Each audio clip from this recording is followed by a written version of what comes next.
Hello, Interior Alaska. Joe Cook here in the sports seat for you this evening with your Tuesday sports. It turns out that winning hockey championships is contagious in the 49th state. The Fairbanks Ice Dogs won the Robinson Cup this season at the Big Dipper, and now the state team to the south won a cup last night. The Alaska Aces won the ECHL Kelly Cup last night in a 4-0 win over the Cincinnati Cyclones on the road, ending the Kelly Cup finals in 6 games.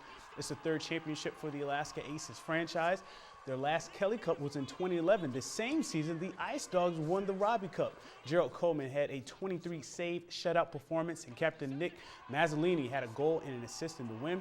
UAF product Andy Toronto hoisted the Kelly Cup. He appeared in 6 playoff games this season, had 21 career points in 41 games after 2 seasons of pro hockey. The Aces joined the Hampton Roads Admirals and South Carolina Stingrays as the only teams to have at least 3 titles. The ECHL title ends a great year for the Anchorage team, who also won the Brabham Cup for the regular season title. They've won the last 4.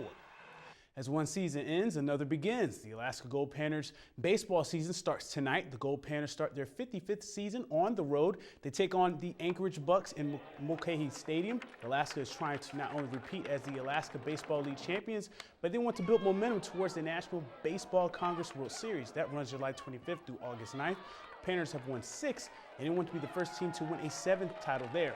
But first things first, the Gold Panthers went 37-17-3 in the ABL and won the regular season and tournament titles. Some changes this season. The ABL is separated into the American and National Division. The Bucks, Peninsula Oils, and Gold Panthers in the National Division, while the Glacier Pilots, Matsu Miners, and Chugiak Chinooks make up the American Division. Division opponents will have 5-game series and play non-division opponents 10 times.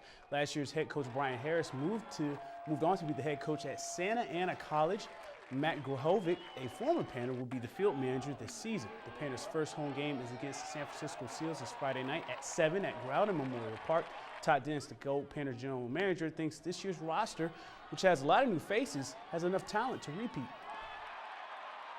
We've got a lot of great players coming in from Division I schools like Cal State Fullerton, Long Beach State, Pepperdine, the University of Southern California. In fact, the Gold Panthers have USC's leading home run hitter coming in this year, so we should see some more power this year. We had a great deal of talent in 2013, but this year we're going to see even more performance coming out of the individual players. We've got a good group coming in from great schools. I think we'll see even better performance this year than we saw last year.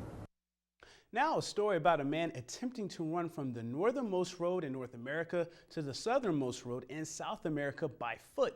His epic journey recently passed through the interior. Here's more. Well, Forrest Gump would be proud of what Steve Petrucci is doing. Petrucci is attempting to run 140,000 miles from the northernmost road, Dead Horse, Alaska, to the most southern road in South America. His journey recently came through the Fairbanks North Pole area. Why is this 57-year-old from Seattle doing this? Why? Because I like to run, and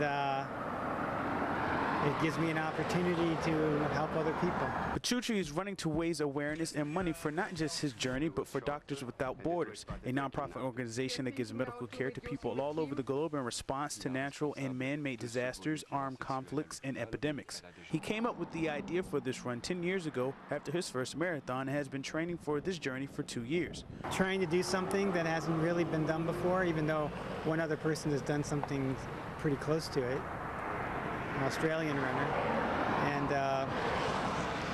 but no American has done it. So there's kind of that kind of explorers, bent to it. Petrucci and other volunteers are documenting this run through live streaming and social media and have a website, roadsendrun.org. He runs about 30 to 35 miles a day and hopes to finish his 140K run in a year's time.